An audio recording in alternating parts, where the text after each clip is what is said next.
Welcome to this Dragon Dogmas 2 video. We're going to be breaking down what you need to know about this game and the expectations of what you'll get. Let's get into it. So, first and foremost, Dragon Dogma is releasing on March 22nd. You're going to be looking at preview footage, a bunch of good content to help you decide whether you want to play this or not. It is a open world single player game, and there's a lot to talk about with the experience of what you should be getting. I got some exclusive footage for boss fights and vocationals and things like that. Let's get into it. First and foremost, as you could tell, this is a vast fantasy world with tons, and I mean tons, of interesting characters and creatures. Okay, that is number one that you're going to be getting. As far as the story, we won't be talking much about it, but there's a lot of little details that are going to help you understand what you're going to get with that. So you'll get thrown into this world and no handheld. You're going to figure out where to go, what to do. And there's going to be lots and lots of side quests from people just needing your help for things. And one of the most interesting parts is that there's dynamic experiences. Some of it is time sensitive when it comes to a quest. Other things are, more universal, but you can be creative and do things differently depending on scenarios. For example, there's a mission where you might have to have a specific costume to enter the building. And never mind that, you also had to assassinate somebody and figure out who they were. A lot of little details like that, but there's a variety of ways to play it and decide what you need to do or want to do. So I absolutely love that feature. I think that if you're into this RPG style of gaming, getting into opening the door for you and your experience, this could be great. Now, outside of just story stuff and kind of giving you the generalization of the open world, I want to get into gameplay, which is going to be the main focus of this video because I believe that's what you're here for. And just to kind of point out today's footage, you're going to get exclusive footage from a new class, aka Vocation, and that is the Mystic Spear Hand. That is a special one where it combines melee and magic, and it is top tier. Then you have the Magic Archer as well, and both these two playstyles are very unique and different, and we'll get into their playstyles. Now, you can only pick one, and the details on this is something that I would like to see expanded on in the near future because there is some information on it, but it looks like you're stuck with a class and it's limited to that class. You can't expand it and combine different things. So, which can be great if you want to play multiple times. But since it's such an expansive world, my question is, how much of that are you willing to do when you play this game if you want to pick it up? Or is that something that's going to deter you and say, hey, I don't want to play 10 times to try every class. I prefer to be able to swap. So just an interesting conversation to have and to get into, but that's just something to think about.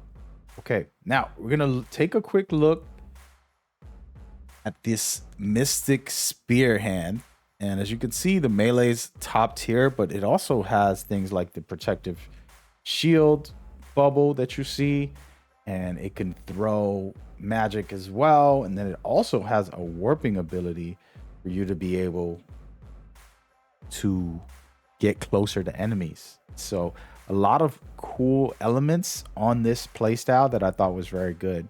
And then if we take a quick look at the archer, you can see there's a lock on for one of the arrows abilities, and there's plenty of different abilities in the game when it comes to the characters. So just kind of understanding the variety is very important with these two different classes and what your choices are. We're going to take a look at the archer here.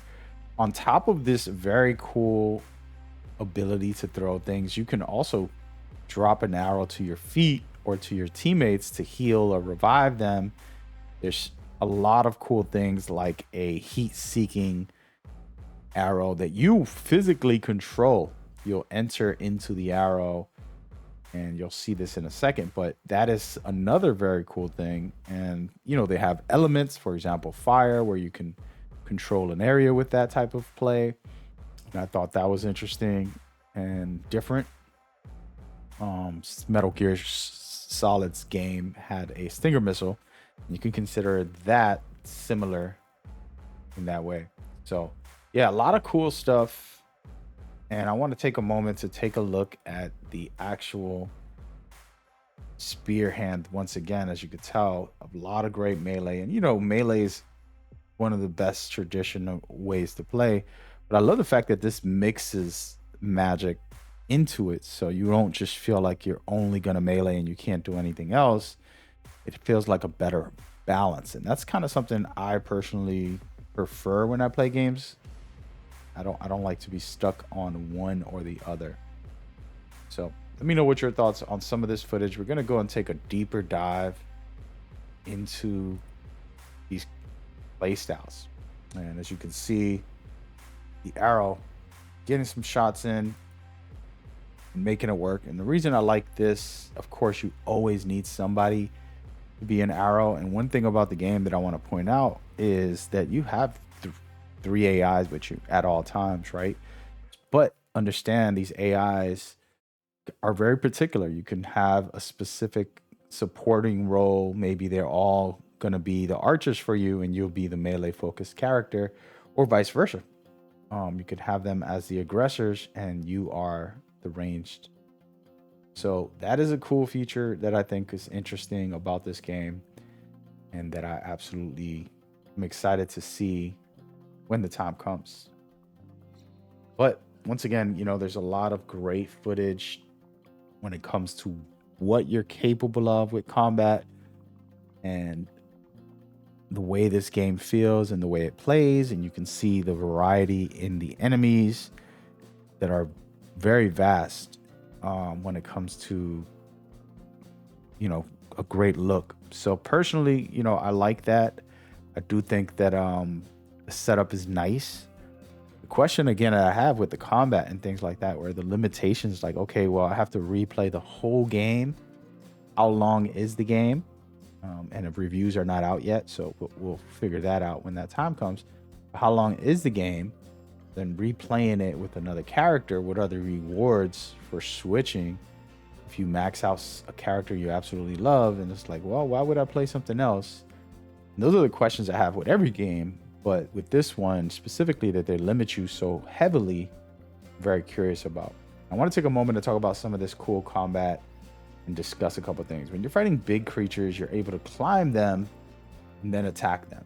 And you're also able to grab onto their legs and throw them to the floor by making them unbalanced, which I think is a very cool feature I absolutely love.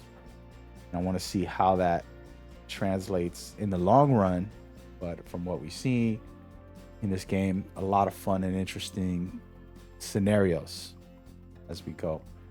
And so that is one big feature to me that makes it interesting. And these enemies, like a giant ogre, feel very interesting, and you can do like some very cool stuff. Drop them down, as you can see here, and then get some damage out while they're down. So a lot of interesting parts, and I'm just curious of the longevity of that, and asking the community, for people who've already played part one, know what the formula is here, understand that they're trying to take it to another level, but the curiosity of how that would function is the bigger question. So I do think, and this is my personal opinion here, that this can be a great experience if you want a single player game where you get lost in so many different missions and being able to take on all these battles. It's super interesting. With the boss fights and the vocations, you can have yourself a good time. Will you play 7 different classes fully, the whole story? That's a question that I have and I'm curious about. But outside of that question, I mean, I can jump in and play one at least run and have myself a good time, taking out as many enemies as I could, getting used to the combat, and going from there.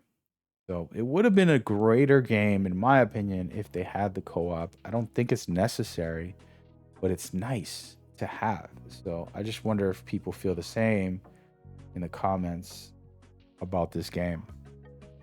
So this is kind of the general breakdown of my thoughts and opinions so far, my preview impressions from all of the information, everything that we've seen and what we know.